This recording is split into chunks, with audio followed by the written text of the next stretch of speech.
Hello everyone, welcome to the Comic Game Movie Show. My name is Deshaun, and today I'm here to give you my thoughts on the Soul trailer. Pixar's new animated movie, Soul. Now, Soul is the second of the Pixar movies coming out in 2020. The first one was Onward, which I will be giving you a review of sometime this weekend.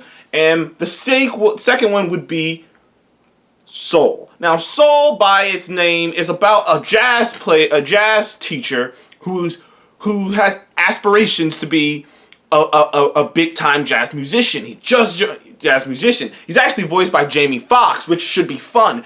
And Soul seems like it's gonna have a lot. It's gonna be how Coco kind of played with the Mexican mariachi.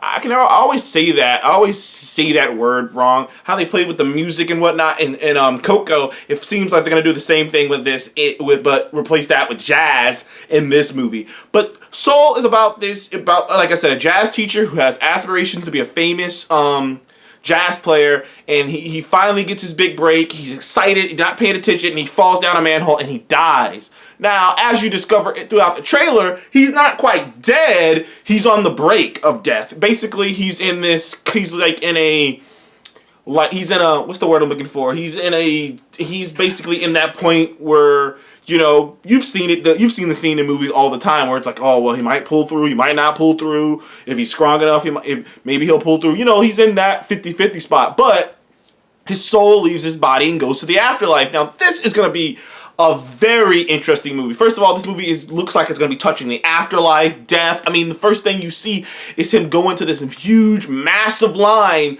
that goes up into this white light, this huge, massive white light, and it's just, and he freaks out, he panics, and he jumps out of the line and he falls. And it seems like this is something that people don't do. This seems like something that's very unusual. And he meets this, and it seems like it's going to explore the after. This is going to be Pixar exploring afterlife, exploring with an imaginative interpretation of the afterlife, the way it looks, the colors, the scheme, the idea that, you know, people are like personality traits and stuff are pre-created in people, and like they're sent to Earth. There's like these little kids who have these personality traits, and they're sent to Earth. And it seems like there's gonna be a story. The story is gonna be about him trying to get back to his body, and obviously he's not quite dead. So it seems like the story's gonna be about him trying to get back to his body, and him teaming up with this little girl who is a pre-created personality who doesn't want to who doesn't want to live on Earth, who doesn't want to go to Earth because she's looking at Earth. And she's looking at Earth from her perspective, and it's awful, it's horrible. She doesn't want to live. She's like, man, there's gonna be some deep things, and it seems like they're gonna play with the idea of like you've heard the phrase, like, sometimes I wish I wasn't even born. And it seems like they're gonna play with that idea in a very interesting philosophical way, which is like, if you were looking at Earth, if you were conscious and sentient and looking at Earth from a distance, and someone told you get to go here, you would see all the bad things too. You'd see the war, you'd see all these other things. You would see so many things that make you go, I don't know if I want to go there. And so this man who has lived life and is so desperately wants to go back because he has so much to live for, will give this young girl personality, I suppose is what you could call her, something to live for. And in many ways, this movie is going to be, as some people have said, outside in. It's going to be kind of the reverse Inside Out.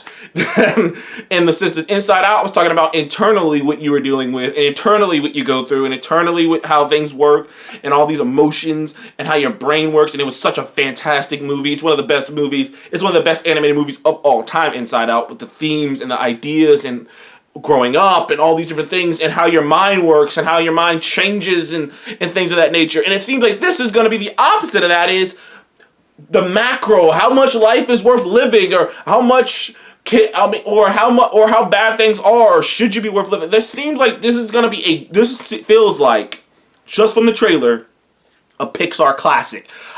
Just from the trailer, it feels like it's going to be another one of Pixar's classics, because, like I said, just watching the trailer and thinking of all the themes they're going to go for with here, and like, to me, I sometimes hear people say, like I've been trying to tell people about Pixar, and some people go, oh, those are for kids. And anyone who, to me personally, Pixar is the greatest example of, you don't have to, like, you can tell mature stories, and you can tell real things without having to be so brutally like a dick about it without having to be rated R, having to be this hardcore thing. You don't have to be Watchmen to tell a real story. You don't have to be R-rated to tell a real story. You don't have to be Game of Thrones. You don't have to be, you can tell a story touching real topics and break it down on a level where it feels like they're not preaching to you, and break it down on a level where children can understand these things. Pixar movies teach lessons, and this movie feels like it's going to be one of those movies that if you take your child to go see, you will have to kind of explain to them the afterlife.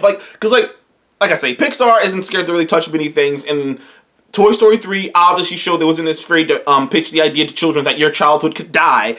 And this movie is literally going to pitch philosophical discussions about, is living worth it?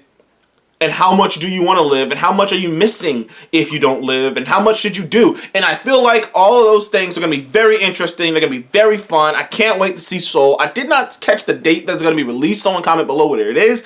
I'm definitely seeing it. And it seems like, too, that Soul is the movie that Pixar and Disney are putting their money behind, because I've heard multiple reports from multiple different people that on different YouTube channels and Deadline and things of that nature that Disney kind of cut Onward's budget in half because they didn't truly have as much faith in Onward as they did in Soul. Like, they really think Soul's gonna be something special, so they just kind of took and Pixar usually doesn't put out 2 movies a year anyways, so it's sad to see that Onward suffered. I'll go see the movie and find out myself. But yeah, Soul looks great. The animation style is phenomenal, as always. It's going to be fun to see. It'll be the first black character Pixar ever had. It's going to be fun to see the jazz music integrated and how that works. By the way, like, minor bit of trivia I just found out. Did you know that the lead singer for 9 Inch Nails does scores? Like, he's been doing scores. Like, he did the score for The Social Network and shit. I was like, what? Because he's doing I only bring that up because he's doing the score for this. He's helping with the score for this. And I was like, the lead singer of 9 Inch Nails? Really? Man, talk about a hell of a transition from musician. I mean, that's a hell of a transition right there, man. It's like, but yeah, I just thought that was a bit of trivia that just blew my mind. I was like, the lead singer from 9 Inch Nails? What? Brent Ratner? Okay. But anyways, thank you guys for joining me on Comic Game Movie Show. Please remember to like, subscribe. I'll see you guys in the next one.